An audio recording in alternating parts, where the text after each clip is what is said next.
So I curate the Coors Western Art Exhibit and Sale. And I'm a longtime friend of Doug Arian's, Doug Arian and his foundation started Artworks. And so of course, he said, you've got to meet our new curator and director of Artworks, Sarah, you're gonna love her. And we got together. One thing led to another, and we started talking about an irreverent Western show, or a Western show of things that like I couldn't put in the Coors show. And I've always wanted to do that because honestly, I get so much work that comes in the submission form for the show each year.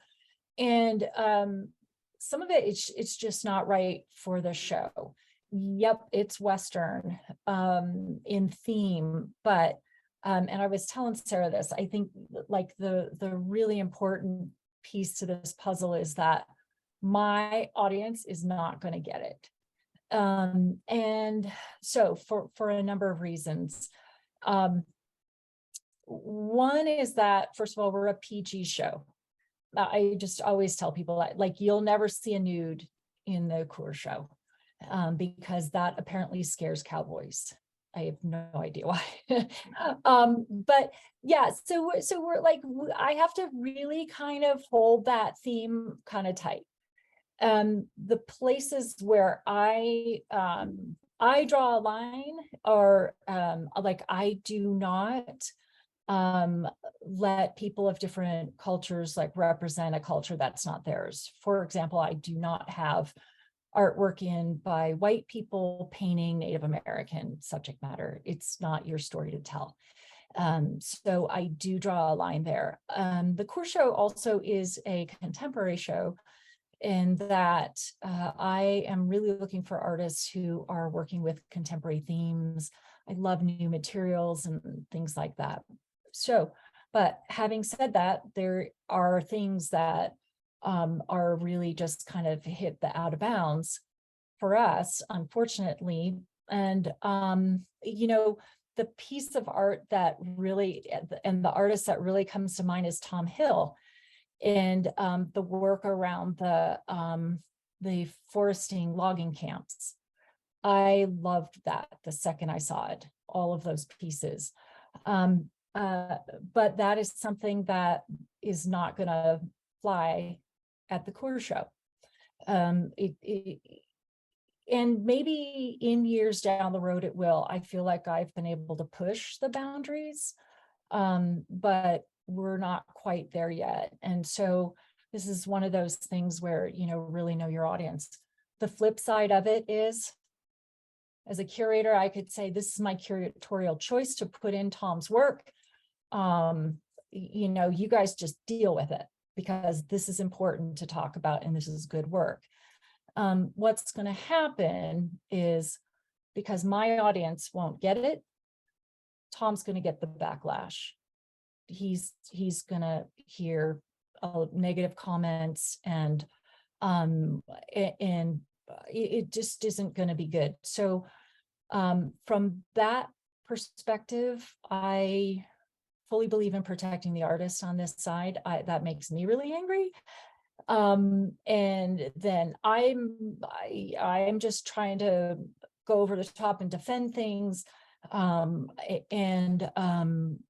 I've had people say, well, we just agree to disagree. And I'm like, there's no agree to disagree. You're wrong. But it's just, at the end of the day, I would rather not have Tom deal with those slings and arrows unnecessarily.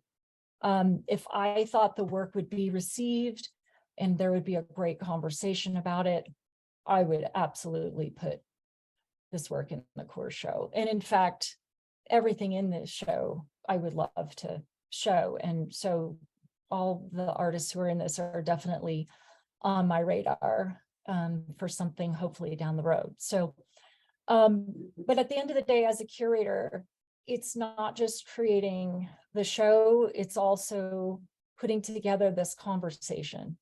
And your work is a conversation that is happening whether you're there or not. And so having it in a place where the conversation is going to be received and heard, as a curator, I think is vital. So I don't want to put you someplace where people are going to turn their back on it, or make disparaging comments simply be out of ignorance. They don't get it. And I think if I'm talking to a group of artists and art aficionados and collectors today, I think you all know those people. They're probably family members and friends, but they do not understand art. And it's just a kind of it's not in their aesthetic. So, you know, you just kind of know, you talk about other things. So that's kind of how the curation goes. Having said all that, this show was such a joy. There was so much amazing work that came in. And Sarah and I had a number of conversations about like really along these lines of, how is this going to be received? Okay, let's go for it. How much room do we have? Can we put more in? Where is this going to hang? Whose work will this hang next to? How will these two pieces of work interact with each other? So there's a lot that really kind of flows into this to make a space where when people walk in, first and foremost, I think they're attracted to your work. Like, I mean, if we just still keep kind of talking about Tom's work, it's like, wow, that is bedazzled. I'm going to go see that up close. Well, once you get in up close, you're like, what's happening here? Hey, Sarah, what's going on with this piece? You know, now the conversation starts, right? And I think every artist in this show, there's just pure beauty on the surface of the work. And that just draws people in. Oh, yay, screen share. Yeah, there it is. Okay, so camp. It's really beautiful. But it has a really deeper story to it. So anyway, and this great play on words and all this stuff that's happening. So that was a really exciting thing to have happen with this show that I think in a way exceeded my expectations with all of the artwork that came in, because we really didn't know when we put the call out. So brava artists in this show. It's really a joy. Sarah, what have you got? Unmute. Yeah, and thank you to all the artists who are here today and to those who couldn't make it. We are recording. Sorry, that was a little late start on the record button there. So we all share this with all of you. But really, yeah, we had no idea what to expect. And we had, I think it was close to 300 images. It was a lot of work from, you know, New York to Alaska. I mean, all over. So 29 artists were selected from 16 states. And I think that's a really great indicator, one of how important this kind of topic is. You know, I mean, we all think we know what Western art is, and we all think we know what the West entails. But really, when you get down to it and start peeling those onion layers, you know, what voices are we hearing represented when we hear about the history of the West and this nostalgia and this, you know, just the expansion of the West, the cultures that were lost are not something we necessarily hear a lot about, especially represented in the work. And so I was thrilled to be able to have the opportunity to tell a different story. And I think we were able to do that. You were able to do that. The artists were able to do that. And Rose's selection and curation was spot on for that. I mean, I think that we were able to see these themes and these through lines with the work that kept coming back. One of them that I found to be really interesting was about climate, you know, of course, obviously, but all of these different perspectives and ways of getting to that topic, whether it was through material. We have, and I'm going to share a screen again. Where is it? Let's see. Share screen. Specifically, I want to show you.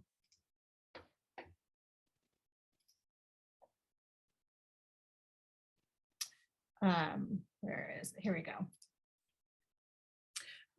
Frank's piece, wedged in, and really a physical manifestation of this idea of material being wedged, of our climate being wedged between steel. I mean, what a beautiful example of that topic. Frank's piece, then we go back up to, and I love Vanessa Barr's work, called Deforestation. And really, I'll say this a million times probably today, but please go and research all of these artists and see their collections of work. They're just absolutely phenomenal pieces. Well, Yeah. Sarah, these two pieces that you pulled up, and pretty much like basically everything here, but in particular, when we're talking about the environment, and I mean, we've all heard the warnings, and we all have these, it's almost like you have to turn off the news so that you can just kind of stop shaking from how scary it all is. And then here are these artists who are creating works that, I mean, deforestation and the sculpture wedged in, they're gorgeous. Mm-hmm. And that's exactly what I mean by, you see this image from across the room and you're like, what is that? Right. And Lie, another great piece too in the show. And it just, they call, I think, viewers in. And once you get into them, now you're caught into the conversation. Mm-hmm. And I think that's what this show is doing so remarkably well. I'm just really pleased with all of these artists and what they're doing. It's amazing. Yeah, I really am too. Many of these artists that were not on my radar, and it's just so exciting to see this work. And again, I love Jennifer Heckler's piece. Came in about 15 or 16 boxes. So this was a really interesting one to put together, really fun. But talking about climate, but also talking about material. And I think a lot of the pieces, many of the pieces in this exhibition, was material. I mean, you have wedged in, of course, Bruce Guzman's Tatanka. I'm looking for, of course, yeah, this is such a great piece by Gabriel Hutchins. The Bolo. So, again, this is a great example, I think, of using materiality and using narrative and this very personal narrative, bridging, literally in this case, bridging East and West, but really having these new perspectives and maybe not new, maybe new to the ideas we have of, again, the West. So I just love that that's, all of those conversations that I had no idea would pop up began to do so. And you know what? The piece, That's How I Roll, I think you're almost to it. No, it's down. Is it down further? Oh yeah, sorry, it's just below. So that one, That's How I Roll. So in kind of, what you're talking about, Sarah, and I think something that I found really interesting in looking through the work in this show was how the West is a myth. I mean, it's a place, and and a lot of history happened in our country, but and I wish I could come up with that, if it didn't happen, then make the myth the history. Kind of, if you know that saying about the West. But I think this piece in particular really makes me think of, and maybe I'm reading more into it than there is, but there's this actual West of a cowboy and a bronc, a rider and the horse and all that, but then this geometry and everything around it. And in my mind, I just kind of took this piece to this point of thinking that, yeah, it's just really kind of this made up story. So what's to say we can't make up different stories for it? So I liked a lot of those things that were going on in this show in that way.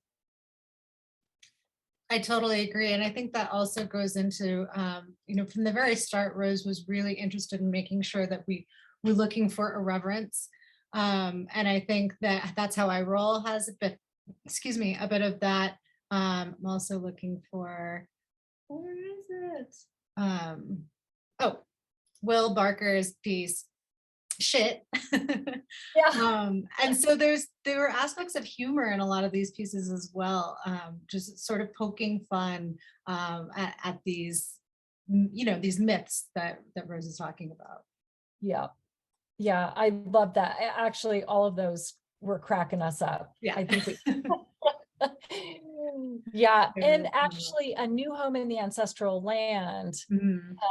it is another one that that really stood out for me,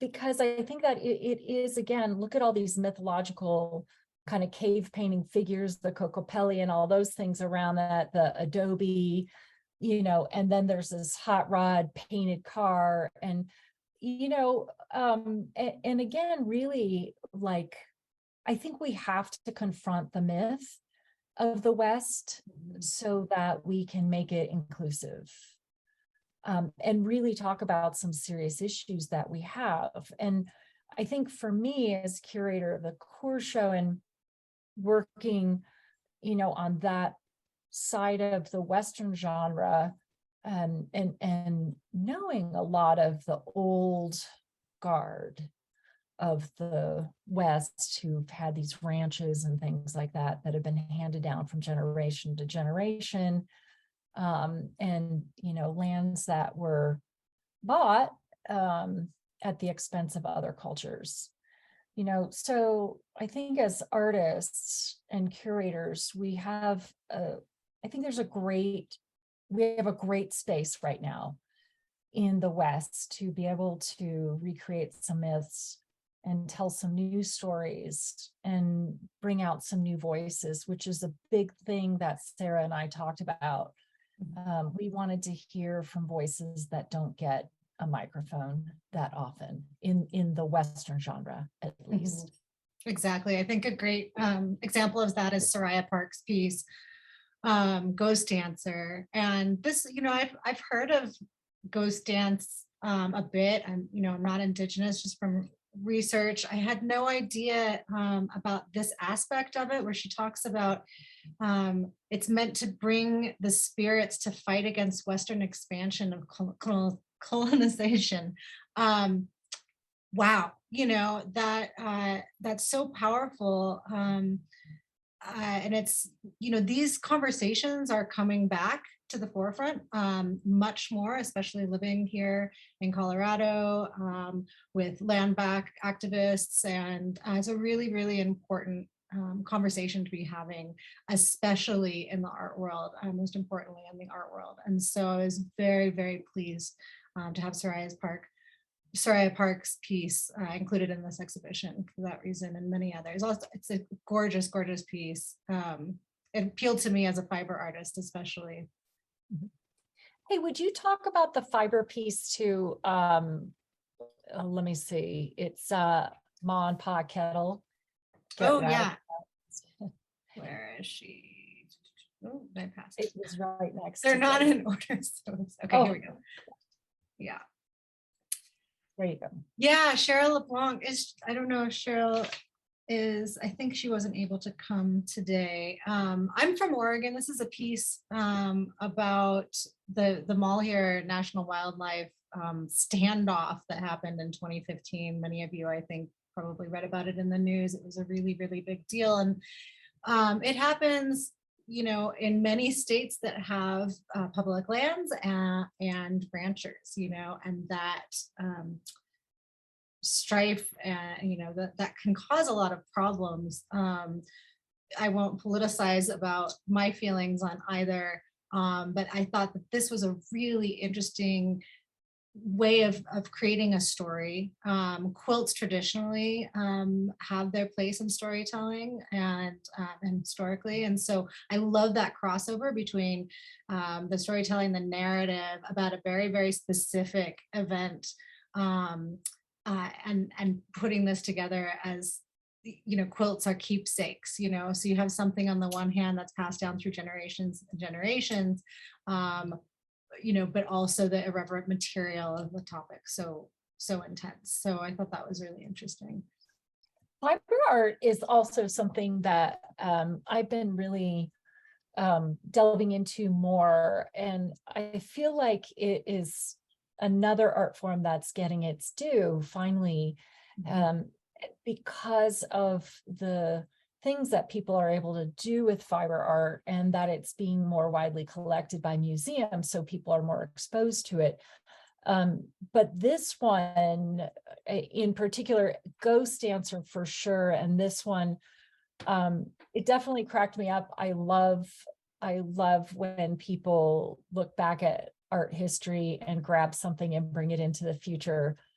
And this one's just so perfect. I mean, it's a sad topic, but on the flip side, like bring it right out front in your face and let's talk about it, you know, because we just really have to talk about this stuff.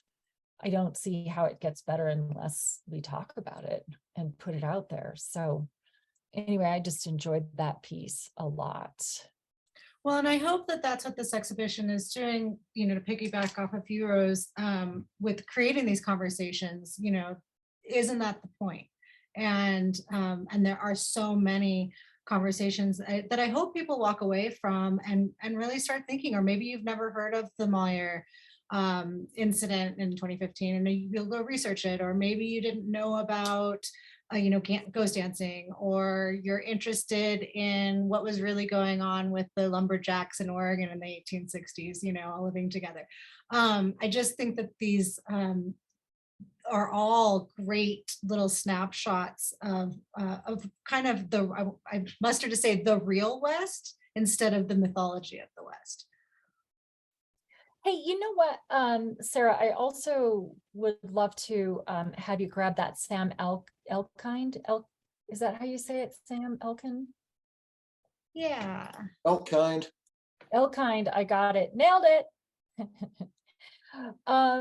So Sam, you are probably familiar with the photographer Drex Brooks. I don't know if you've seen his work, but Drex has a book on called Sweet Medicine, and your work reminds me of it.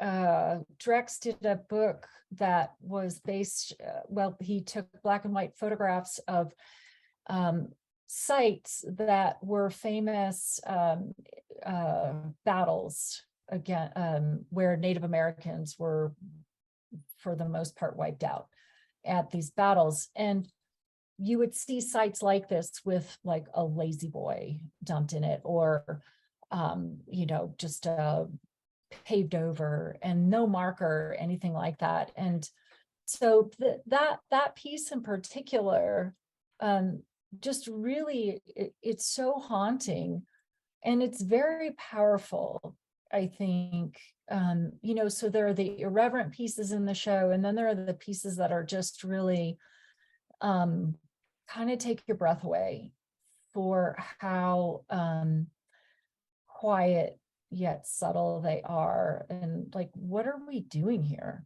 What are we really doing here? Why is that there, dumped in this vista like that, you know? Anyway, great photo, Sam. I just really like that a lot.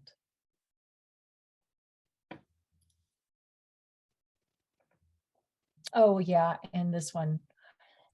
You know what? And I think Dan Plummer retired, is not retired from photography, but kind of picked it up as a second career, or maybe retired when he was retired, was able to actually go after it as more of an art form. But all of his works mostly took photos of like their camper van or their camper, or whatever you call those things, or and his wife, and at these kind of places as they stopped and camped. And they just really, again, kind of make us take a look at the West in a different way. And I thought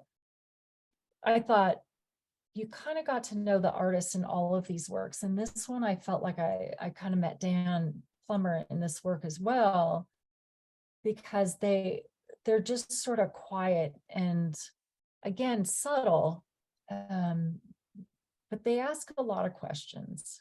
I think. Yeah.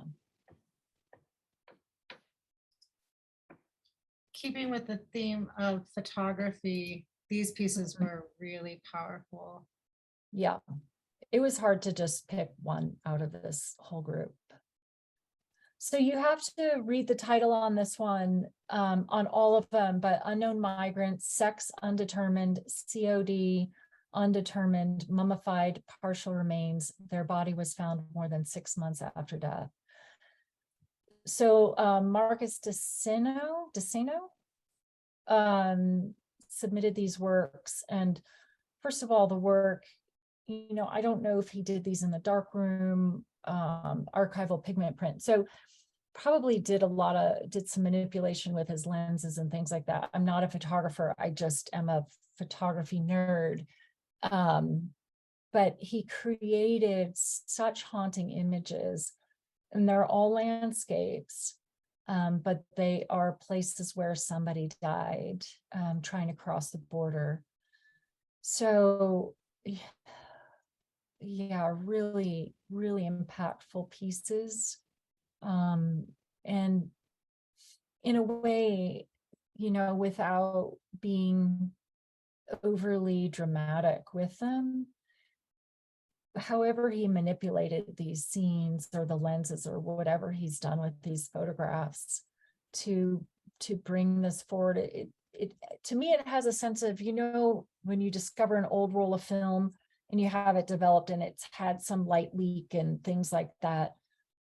He's created that with this work. And so it has this sense of maybe the photograph was found on the body.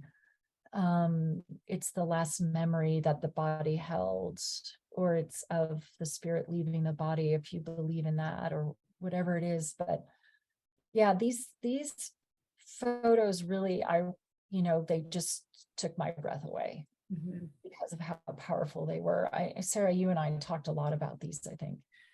Yeah, and I think it's really important that this is included in, these narratives of the West. It's the ideas and these tropes and mythologies of the West are not just in the past.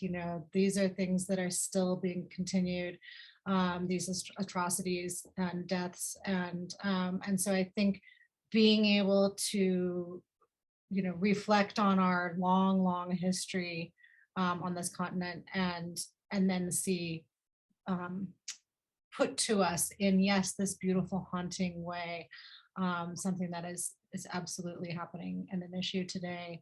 Another piece I'd love to talk about and Rose to comment on is, sorry for all the scrolling, guys, here we go.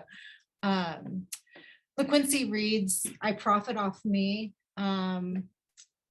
I wish we had an image on the website here of the back of this piece. LaQuincy, actually, I found him at Sculpture in the Park this year in Loveland, and it was his first time at Sculpture in the Park. And these are just striking. I love this idea of, I live in Loveland, I see lots of animals dipped in bronze. I see lots of bronze everywhere, and in a very traditional respect. It's, bronze reigns supreme here. And so to see sort of this traditional approach to a figure made in bronze, and then the back side of this figure, you have this cross cut of scars across this man's back because he was a former slave. We don't talk about the many Black cowboys in the West. There's long narrative. As LaQuincy says in his statements, up to 1/4 of cowboys were Black. That's incredible, you know, and I love this idea of he's sort of not weighing so much on an obvious, you know, horrible part of our history, you know, in the United States of slavery, but he's talking about he's free and he's now making his own money. What an amazing feeling. And anyway, so I love the sort of play with that between the dark and the light of these subject matters.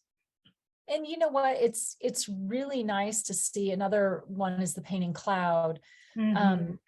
Oh, we don't have an image of that, unfortunately.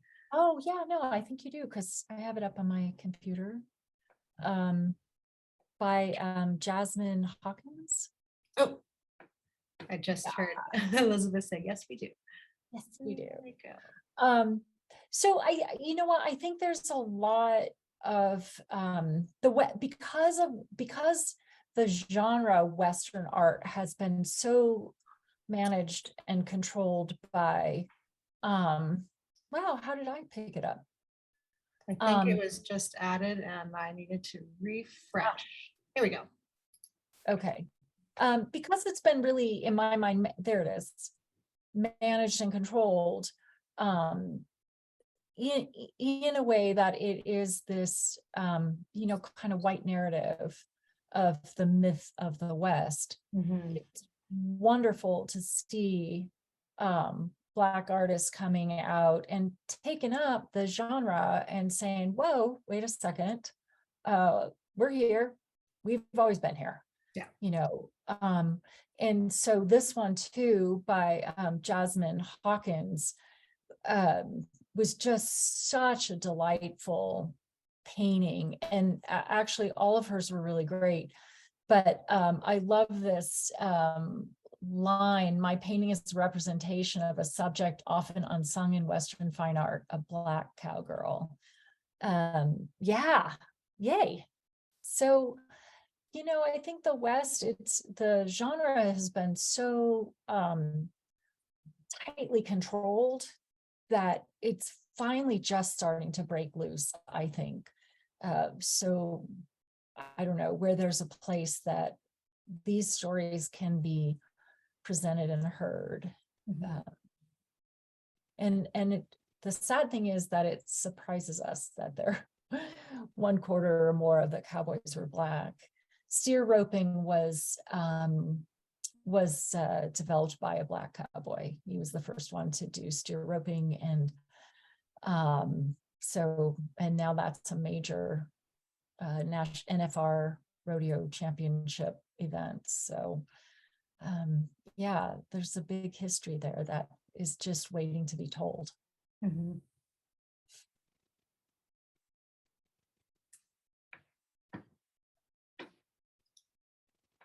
Okay, at this point, Rose, do you have any other specific pieces you want to talk about, or anything specific about the show?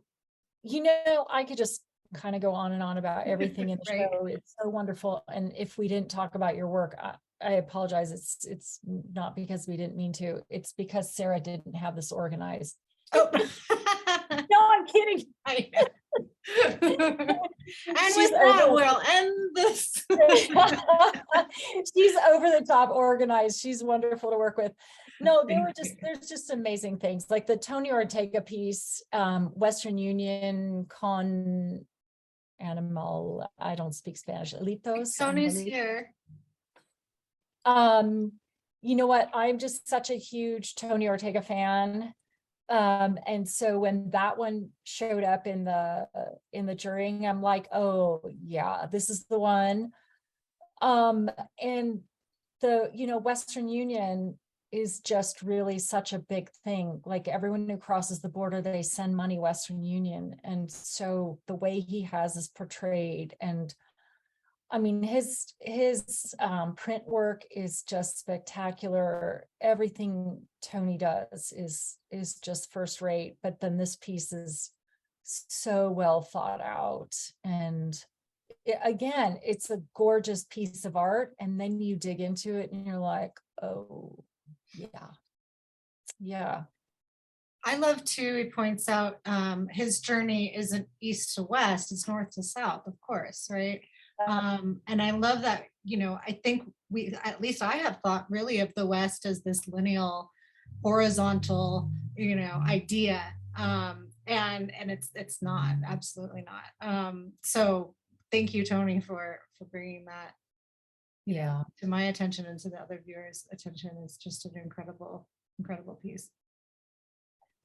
But I would love to, I know we have a lot of artists on the call. I would love to hear from the artists too, about the work in the show and maybe what you're working on, or I don't know. I think the best way to do this, since we have so many of you here, I think at least 10 or 12 of the 29 artists are here today. So thank you.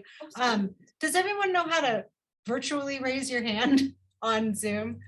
I believe it's if you go down to the bottom, it says reactions, and you can raise your hand like that.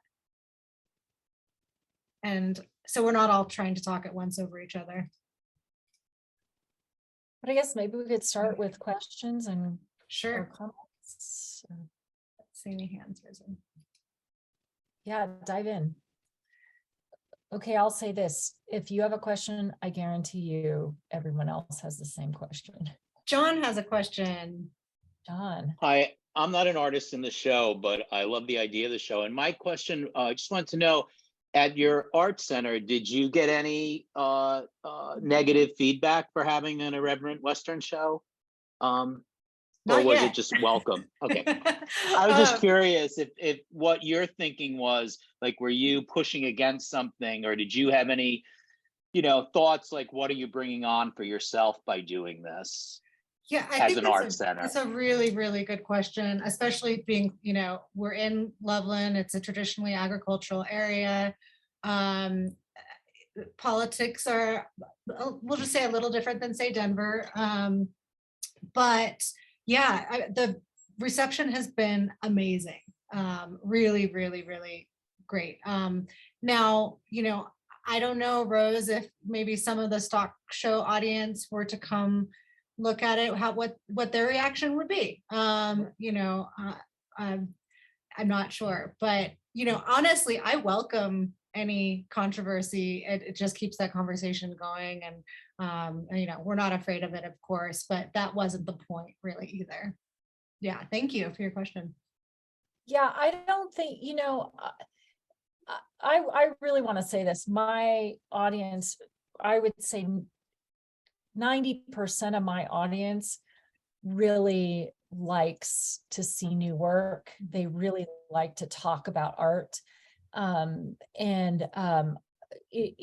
It's just kind of sometimes that small percentage, they're very vocal, and and they just really don't, I think they're tone deaf to their own words, that they don't realize that other people have other opinions than theirs, and that's perfectly fine.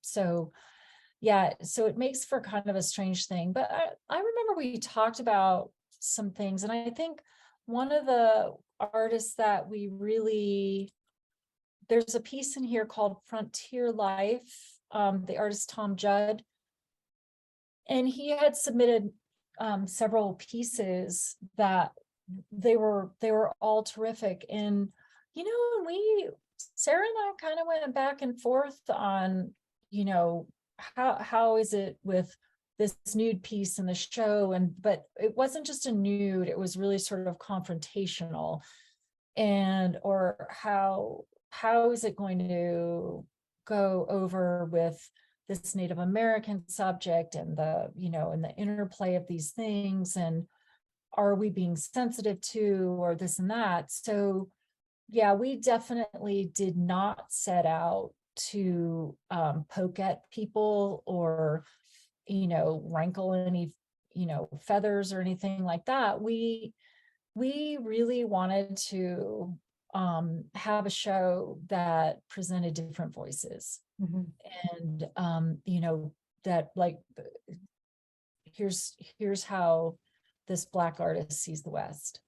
Here's how this Native American artist is looking at here's how this transgender artist is including his conversation, her conversation in this story of the West. That's really what we were going after. Yeah, thanks for saying that, Rose. I think that's really important. And we did, you said this, Rose, at the very beginning, with how you curate this talk show, you're not going to show Indigenous work that's made by someone who's not Indigenous for obvious reasons, I think. The more I delve into that, the more I'm seeing how that has been happening for generations and generations. And it's really problematic. And so there were some pieces that were submitted that we, had to do a little digging and research and find out whether whether we felt okay about that representation and whether we could stand behind it or not. And I think those are, those are important things for curators to look into. You can't take everything at face value, and it may be a really beautifully executed piece that tells a really amazing, intricate story, that story needs to be told, but by whom, Yeah, I think that's exactly right. And this took us down the rabbit hole of pretendians, people pretending to be. And it's sort of a funny label that Native Americans have put on white people who are, coming forward as Native American. And the sad reality of it is that those artists, a number of them are artists. I got caught up in a situation with somebody who has been very successfully pretending to be Cherokee and has gotten into museum collections with her work. So, and I did a lot of digging to figure that out. And, it's just, I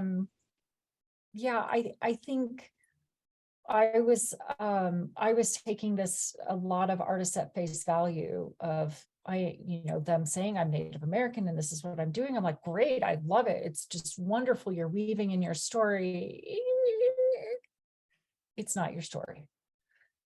And so that's kind of a thing that, and I know Sarah's working on a show coming up. On our part, it's just, just really a matter of trying to stay on top of that,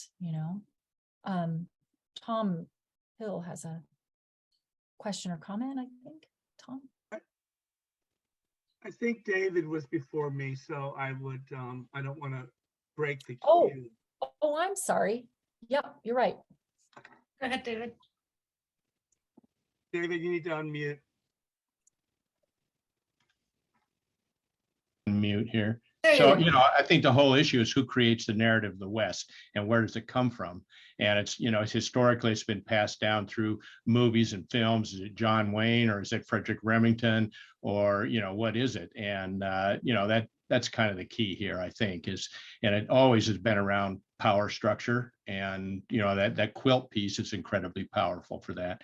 And if you notice, so many politicians now are doing the cosplay, instead of the tri-corner hats, now it's the cowboy hats. That's, so, we have a guy running for Secretary of State here who's a member of the Oath Keepers, who is actually a retired Detroit policeman. And what does he do? He puts on the cowboy hat. He's got the big mustache and the whole deal. So what baggage comes with the symbolism around the West? And, it's, important stuff. So, a lot of stuff that I work with is what's come from pulp, pulp covers and, that sort of thing, gunplay and, all that. So anyway, Yeah. that's my bit.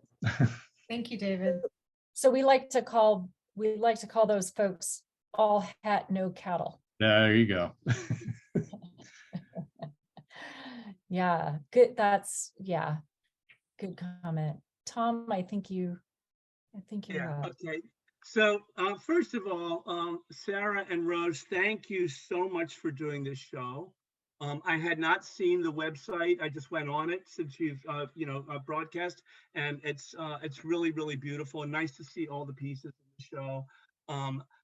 Just a really great theme, and I hope that you just keep expanding on it. I'm really honored to be in the show. You know, I also thank you, Rose, for talking about sort of setting parameters of what you're going to show and what not you're going to show and why. And I think it's a really, you know, it's sort of a sign of our times, because we want to push the envelope and we want to be able to expose and explore subject matter that is critical to us and our culture. And at the same time, we always have to be careful of censorship in the broadest area of voices being silenced, right? So I'm just closing down a one-person show called Unnatural Acts in Natural Settings. And so the piece in this show is pretty tame in terms of exploring a theme in a very general kind of way. And I have a range of things that go from very explicit to more of a whisper or a nuance, right? So I understand all that. And so my husband, John Paradiso, is also an artist, and he's on the webcast now. And we talk about this a lot, about like how far do you go in subject matter and what can you show or not show, and how do you keep trying to push the envelope at the same time wanting to be seen and shown and part of the general culture. And I think that's just a really interesting topic in terms of the larger topic that you're exploring about the West, where you know, one of the things that drew me to this particular lumberjack theme was that the subculture of men who were drawn to transient work in all male environments and work camps in the West, and what kinds of activities happened there as a result, and what kinds of subcultures sort of popped up that didn't pop up in any other aspects of quote unquote civilized culture. And the West has a lot of those in terms of cowboys and you know, railroad camps and lumber camps. And those are stories that I didn't know existed, because until I read about them, I didn't, you know, they weren't part of my history. So I think in terms of opening all this up, there's so many cultures and subcultures that have taken place and are taking place in the West. And what does that mean? And so I just, you know, I thank you for sort of explaining how you set up your own boundaries for the show. And I hope that we all continue to push those boundaries out as much as possible with our work as it evolves and as our culture evolves. So thank you very much. Yeah, thanks for that, Tom. I think that's really well said, and I think it's so important for artists to have a space like Artworks to be able to put this, you know, these conversations out there. And I keep calling them conversations because I think that's really what we're doing here with this work, and taking on a theme and presenting it and opening it up to the public to talk about, you know, and to realize these stories. And, you know, and I think we all sort of keep circling back to, you know, there's a myth of the West and a mythology of the West and the John Wayne West. But, you know, there would be no West if it weren't for badass women, I'll tell you that. And how often do you like, you know, you see these little women in bonnets and picking flowers and stuff, and I'm like, give me a break. Oh my God, y'all men would have died without us. You know what I mean? Like, it's time for some really good stories to come out and shape this into more of a reality or more of a truth, or, you know. So anyway, thank you, Tom. I appreciate Thank it. you, Tom. Looks like Joe Norman has a question. Hey folks, so Rose, thank you so much for helping out with this show. I've been watching shows at Artworks for over 10 years now, and I think this is probably one of the most impactful ones I've seen. So Cool. big thank you to everybody. Wow, thanks, Joe. And my question is, outside of visual art in the West, what do you look at to keep your finger on the pulse of what's going on in the West? Like, you know, podcasts, books, other types of art specifically. I'd love to hear kind of how you do that and stay informed about what's going on. You know, for me, our other artists are telling me what's going on a lot of times. I just get up off my chair and I drive to go see things. I'll tell you, when I'm asked to jury a show or co-curate a show like this one with Sarah or whatever it is, that's how I find some really amazing things. So if you're an artist listening in, please submit your work to shows. And I will, like when people submit to the Coors show and it's not something that I know I can put in the show, but it's really good, I personally write them and say, I want to work with you down the road. Would you please keep me informed as to what you're doing? I find a lot of artists that way. So I love working on shows like this. So yeah. As far as podcasts and things like that, I honestly, I don't know. I do listen to podcasts, but they're not necessarily about art. But I'm not sure. Sarah, how about you? Or I mean, it doesn't even have to be about art Oh. specifically. I'm just thinking, you know, like a lot of this art comes out of the emerging stories in the West. Mhm. So maybe my question is more about like, how do you keep tabs of what stories are going on in the West? Well, for me, it's talking to artists who are at the forefront of that, like, you know, having a conversation with Tom Hill about what he's researching and looking into and discovering and how it's coming out in his work. There's an artist Melanie Yazzie, who is Navajo, and she's also a master printmaker and head of CU's printmaking department. And Melanie works with printmakers around the world. And she just pretty much knows everybody.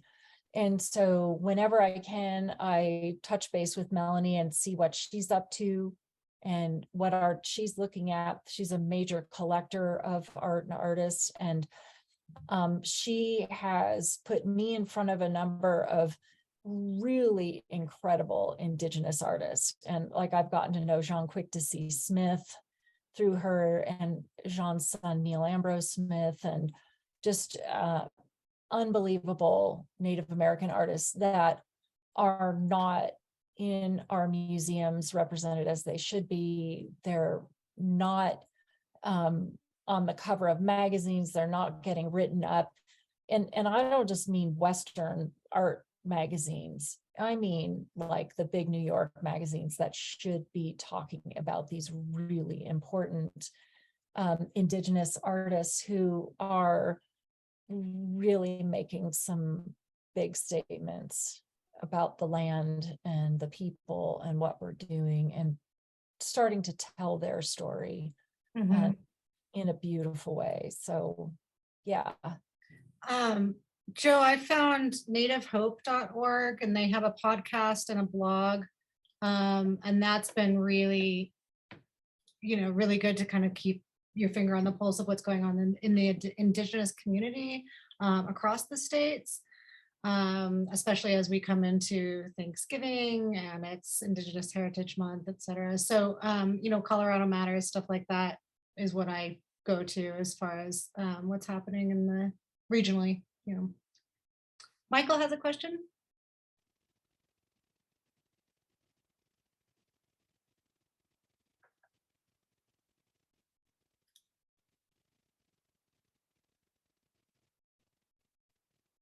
Oops. There he is. There you go. Okay. First of all, like the politicians say, thanks for having me on. I really appreciate it. But what I wanted to say was, when you were talking about Native American stories not being your story and so on. Well, I had a friend who was a Native American, and he painted abstracts. And people would say, hey, that's not Indian art. He said, I'm an Indian, this is art. So I don't think he was trying to be a white man or anything, but I think as long as you don't try to pass yourself off as a Native American when you're not, any subject is free for an artist to explore. You know, it smacks of censorship. So, you know, any subject as an artist that you want to deal with, that's up to you. But like I say, you just don't want to pass yourself off as a Native American. Just like I'm a Polish American. So, you know, I don't care if somebody tries to pass themselves off as Polish, but, you know, it's a certain thing. So anyway, I just want to say that. And it's a real nice show, and it's good to see everybody here. Sorry we couldn't make it, but here we are. So thank you. Thank you, Michael. Yeah, I think, you know, yeah, there's that thing, and it's kind of a pendulum swinging, right? Like, well, why can't I just paint the reservation, or why can't I paint, you know? To me, I really come back to art and painting and creating this work is storytelling. Even if it's completely abstract canvas, it's a kind of storytelling. And you need to tell your own story. Just tell your own story, right? And I think I will say, when it comes to people co-opting the Native American story, especially historic Native American scenes, I know a number of Native American curators and artists who say it is triggering for them to see that work. The other thing that happens with that work, and these are curators and artists, Native Americans, who have told me this, is that it keeps the Native American culture locked in a space that they never really had. They did not get to see how their culture would turn out, because they were almost wiped off the face of the earth, right? And so to create these paintings about their culture, it doesn't go over well, I'll tell you that. And it is triggering. They feel like, I have heard it, their culture is being just, again, it's more like, well, they don't exist, so we're just going to paint what it must have been like. And they do exist, and they are creating some really amazing, beautiful art, important art. So anyway, that's really kind of, you know, every artist has to make their own decision. As a curator, that's kind of part of my boundary, that I want you to tell your own story. And then if the story makes sense in this theme of this show, and it's going to be good for you and good supporting for the supporting work for the show, then yes, we're going to do this. Okay. I think Frank. Yeah, can you hear me? Yeah. Yeah, well, again, thank you so much for putting this show on. It was really refreshing to see this show coming out of Loveland, Colorado. I do know it as a place where, quote unquote, Western art has been produced for decades. And I've been in the foundry business for 22 years, and down here at the Shidoni Foundry in Santa Fe. And so that whole concept of making monumental bronze sculptures with that subject matter of Western art is, we've all seen an awful lot of it. What drew me to apply to the show was your statements and conversations that you made about manifest destiny. When I read into that, I had a very strong feeling that it connected with the work that I started about 3 years ago that had to do with the environment and working with recycled plastics. And what came out of that call is that I looked around at the body of work that I had, And I said, I'm trying to speak for not a culture, but the land itself in the work that I was producing. You know, we live just outside of Santa Fe, and we always go on hikes and walks in the natural environment. It's amazing the things that you find out there that man has brought out into those areas that shouldn't be there. And these are pristine places that, you know, they're labeled as parks or, you know, areas that people have access to, and we bring all this stuff to it. So in part, I saw this as a great opportunity to sort of get that message out about this is the voice for the environment, to say that there's an awful lot that we can do to help address what's going on in our environment, and it's coming back to us now. We'll you know, depending upon your views of this, and if it's global warming or climate change, however you label it, it is definitely something that we really can't ignore anymore, and we're the source of it. So yeah, you know, so we really enjoyed looking at your work, and you know, yours was another one that some people just sent us one image, you know, one piece to consider, but you had several. And yeah, Wedged In really was the one that I kept returning to for the meaning, so many meanings behind it. And then also sort of, I love work that comes out of these recycled things. And so part of me was like, yay, recycling. Like, you've recycled the recycling into art. It just made me really happy. So anyway, like, I just love the work. I hope you keep making it. It's wonderful. I'm going to be participating in a show this coming weekend, the Recycled Santa Fe show, Recycled Art. And it's taking place at the Convention Center in Santa Fe coming weekend. Great. Yeah, Some 60 artists or so that participate in that show. It's 23rd year.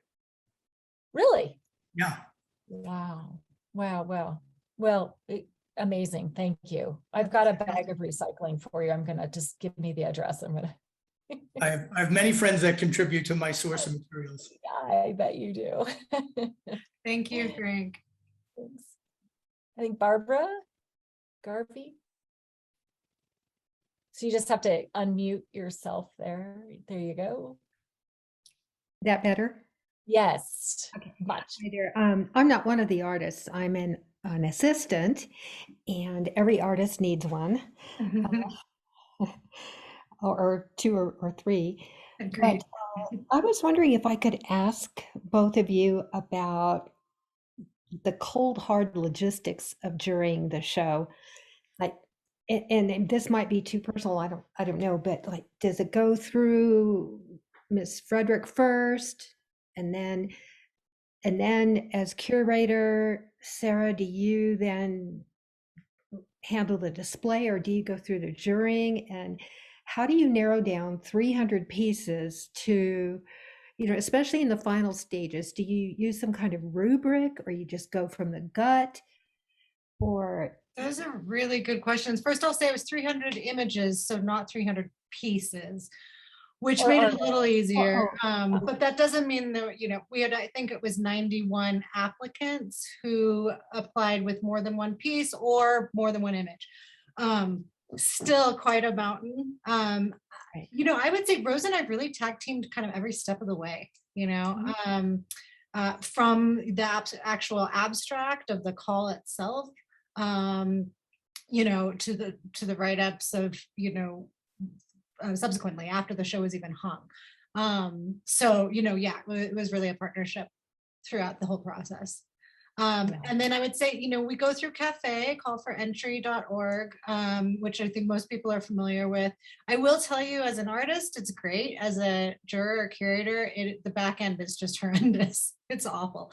So I've had lots of conversations with their the people who work there trying to get that sorted out. But you go through different rounds. And so, you know, you can do 1 through 10, scale of 1 through 10. That would take far too long, because what happens to the 7s and 8s and the 4s and 5s, and so we go off of a yes, no, or maybe system. And then a yes, no, or maybe. Oh. So there's some that come in that are just, they didn't read the call. They have nothing to do with the West. Some I've had really people apply with self-published books, things that just aren't even, they just didn't read the call, So thank you for your donation to our nonprofit, and moving on, so there's some at the first that we just call right away. And then by the third, iteration of the, you kind of pick the highlights. Now, as far as the jurying goes, I let Rose make final say. So we had some great conversations about, like, really? Okay. I mean, this is what I think about this piece. And what's so great about working with Rose is she was always able to make these really, articulate and, educational and well-informed kind of, what am I trying to say? Statements about the work, sort of advocating for certain pieces. And so I personally learned a ton through this process of kind of the hows and whys this would work and this wouldn't. And Rose has been doing it for a lot longer than I have. So I'm really honored to have been able to go through that process with her.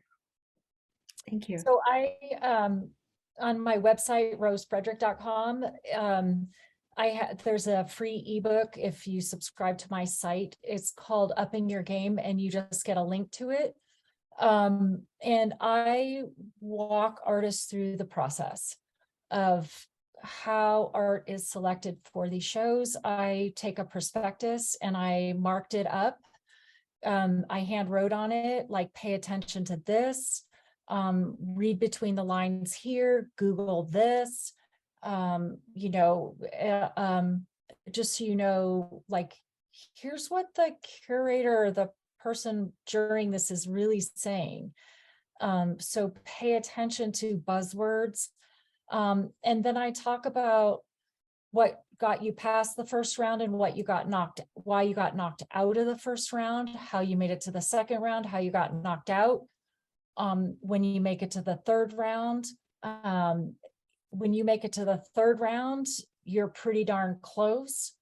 But at that point, in this show in particular, I'm talking to Sarah, I'm like, wait again, how many running feet do we have? Can I put this in? But I really want it.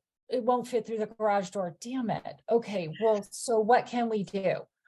It like really gets down to the granular at that point. And sometimes artists at that point, one artist in particular, Sarah reached out to and said, Rose really loves this piece, but it's too big to get in. He's like, oh, no problem. I don't mind putting it out front. If you want it out front, we're like, we want it out front, right? So I have that ebook on my website if you want to see, because I just really go through, and it's me writing it, but I've juried shows with other curators of museums and gallerists and people like that, and we all have these conversations of, oh my God, did you see the photos that one artist sent in, leaned up against the wall and the dog, right? Like, what were they thinking?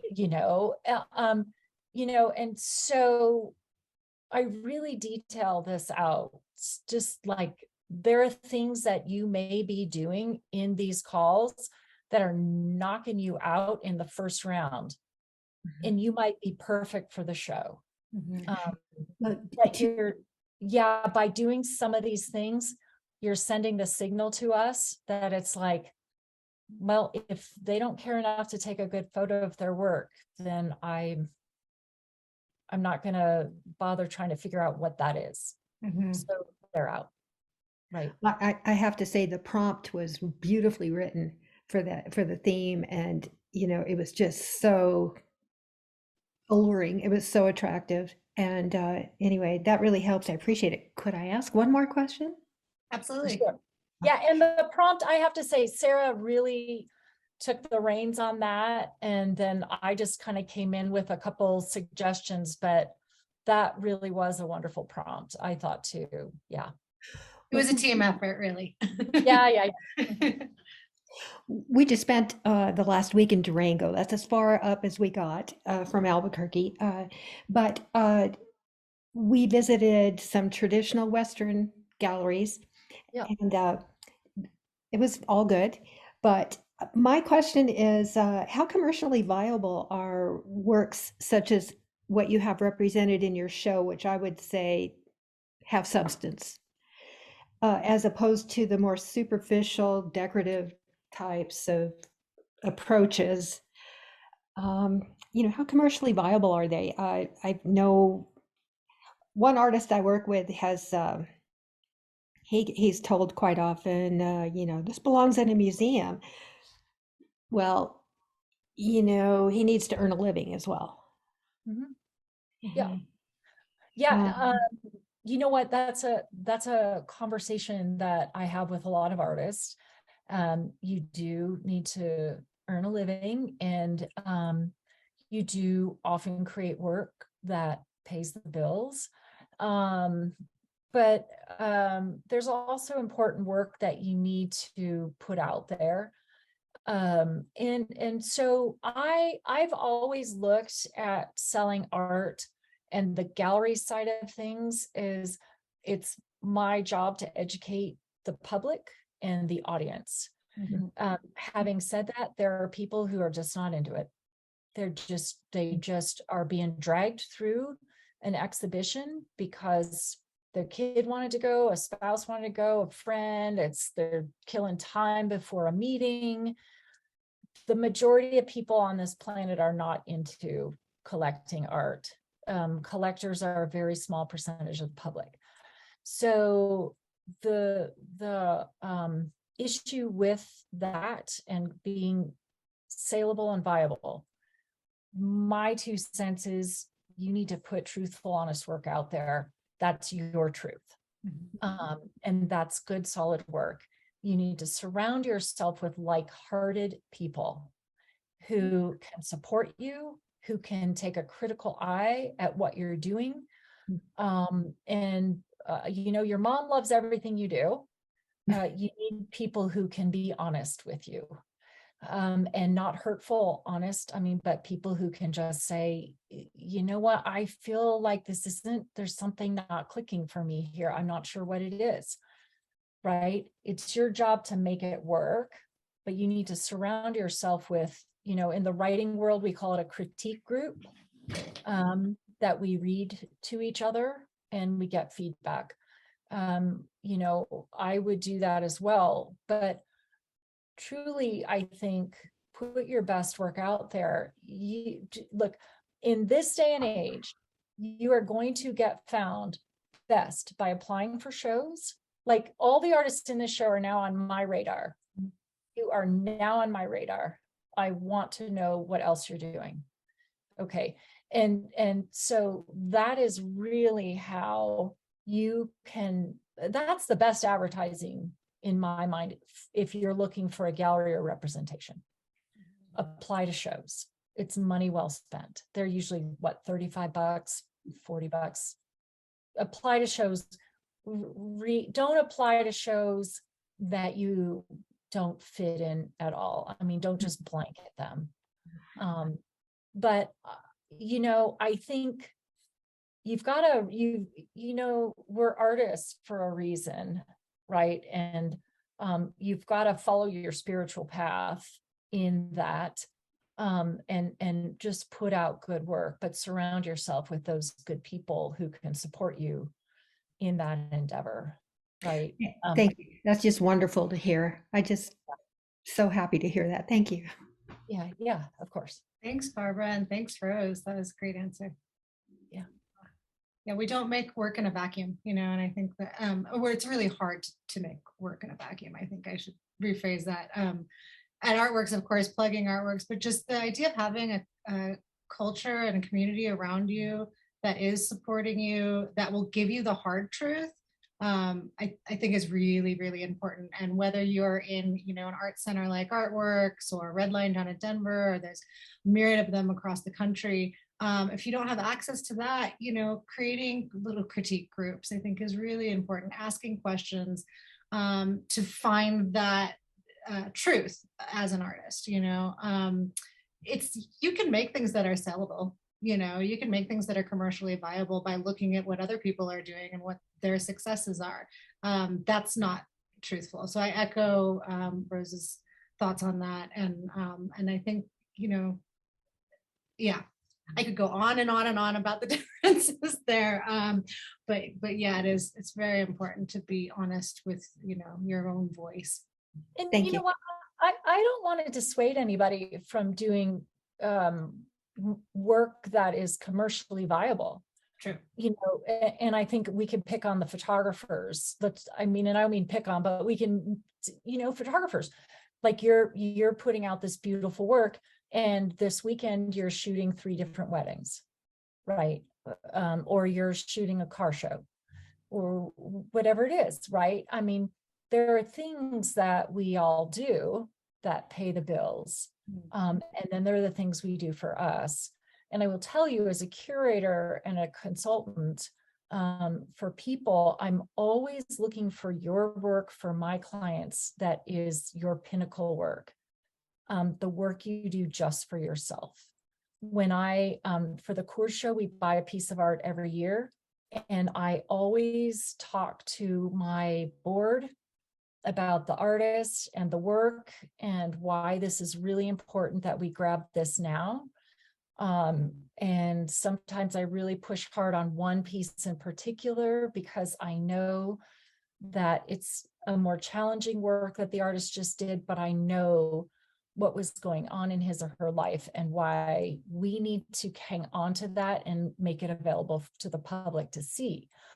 So for you as an artist, don't be afraid to do that work, and please talk about the work to people like me and like Sarah, because we're going to talk about you for you on your behalf, and we're going to push people to collect that important work on your behalf. But if you don't put yourself out there, we can't help.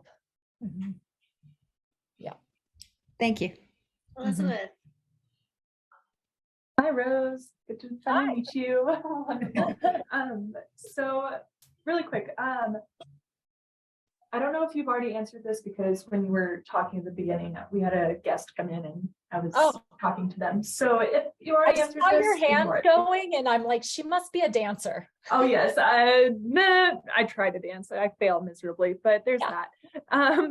But really quick, because I love to hear about, of course, new up and coming shows. Do you have anything you're currently curating or jurying that we should pay attention to or look out for? Yeah, so I not only do the Coors Show, but I curate for the Pace Center in Parker. And I call it my little sandbox because they let me do pretty much anything I want, which is really fun. And so let's see, I'm trying to think of what shows I have coming up. I can let Sarah know and post those. I actually often don't do a call for entry. I usually I work with, for example, Front Range Contemporary Quilters. And so we did a fiber show recently that was just fantastic.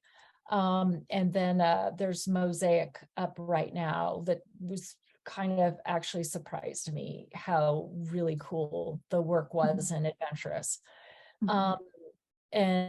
So they're writing calls that, like, the fiber was, it could only be reused or recycled material. You couldn't buy anything new to create the work for that show. So it was cool what people came. There were dresses made out of tea bags, and it was really cool.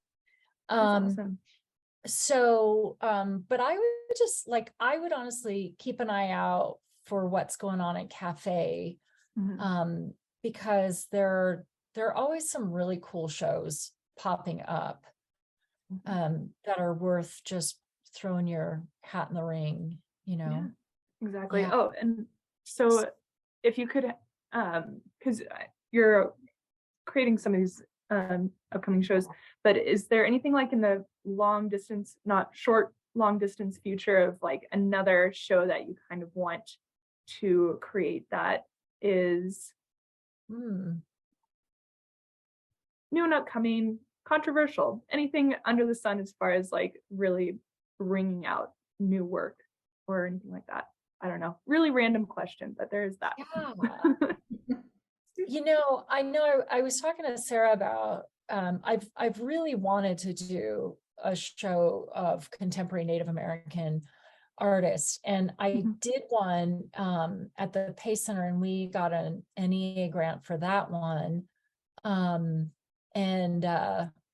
That one, it really, going through that process, it was way more sticky than I had imagined at the onset, because there are quite a few artists who are passing themselves off as Native American.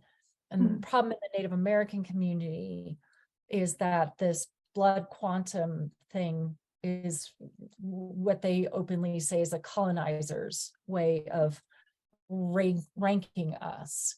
And so because of the way this sort of blood quantum kind of rule came about, like an artist I know, Stephen Yazzie, who's Navajo, and his wife is, I think, Ojibwe, but they also have different tribal affiliations in their background. Well, their kids technically don't meet the blood quantum to be Native American anymore, although they're totally Native American. So there's just a lot of stuff. So as a curator, when you get into a show that you're really passionate about, and start tripping over some landmines like that, but that is a show that I've wanted to do a show for a long time that is would be a really important contemporary show of Native American work. There's also the issue that a lot of those artists can't afford to ship their work because they're just not known. So there's a lot of expense that goes into a show like that as well. So that is a show that I've really wanted to do, and I can't wait to see what Sarah does with the theme as well. I hooked her up with some people, so hopefully. Yeah, if I could jump in at the end real quickly and give a little plug for that, because we will have a contemporary Indigenous show for the fall of 2023. It was really important for me not to have a Western voice to this, Western meaning white. And so I chose a curator who is Danielle C. Walker. Many of you have probably heard of her. Yeah, she's based out of Denver. She's Lakota. She is doing some really phenomenal work, younger emerging artist, almost mid-career. And so my thought with this was, as a white woman, my voice should not be anywhere around this at all. And so that's sort of the how I'm approaching this. But Rose is absolutely right. Because of the Indian Arts and Crafts Act of 1992, it's actually illegal for us to show any work and say it's Indigenous or Native American without seeing proof of tribal membership. And that actually, yes, that is the blood quantum. And so that goes into some very problematic areas. Most of the Indigenous artists that I've spoken to thus far are fine with it, because there has to be some way to sort of call out those artists that Rose has been talking about, the pretendians, which is an awful way of saying it, but it speaks to exactly what it is. So disrespectful. So, but again, yeah, the issue that we're coming across and why this is a plug is that we are raising money starting now through next summer close to $20,000 so that we can actually pay these artists to exhibit. We'll be paying for all of shipping and not taking a very large commission, and donating some funds to a local Indigenous nonprofit. So, the reason for that is we're sitting on their land, quite frankly, and it's really, really unfair for us to charge or make an artist pay when they really have had no opportunity to exhibit, funding to exhibit, all of this. This is something we can give back. So for all of you artists who, have philanthropists in your family and are interested in supporting this, was hopefully going to be a really, really strong show of emerging contemporary art, Indigenous artists. Please reach out. We'll be going full steam ahead on that campaign. As I said, really starting this month and next. So, but yeah, those are the pitfalls of trying to put on such a show, and it's definitely not as straightforward as other types of shows. Yeah. Well, thank you all very much. This has been a great opportunity to talk about the show and the work, and yeah, it seems like we've been working on this for almost a couple years now, and year and a half, or talking about it for a while, and yeah, to have it come through, it's just been really wonderful. So I want to thank you all for being here, and thank you, Sarah, for asking me. I appreciate it. Of course, and Rose, thank you. I mean, seriously, I've learned so much in this last, almost 2 years. We started talking about it last year ago, January, 2 years ago, this coming January. Anyway, and gosh, I mean, it's just so wonderful to work with you and learn your perspective. And I hope that we have the opportunity to work together again in the future. Thank you to all of the artists, and especially thank you to Elizabeth Siriani, our gallery manager. Those of you who are complimenting our beautiful website, that is all due to Elizabeth. She has been exchanging emails with all of you artists, and she really is the bones behind everything we do here. So thank you so much, Elizabeth. Thank you. All right. Thanks, everyone. Please reach out with any questions in the meantime. And the show is up through December 23rd. So for those of you who are going to be in the area, I hope you have a chance to come see it. Thank you very much. Thank you. Thanks, everyone.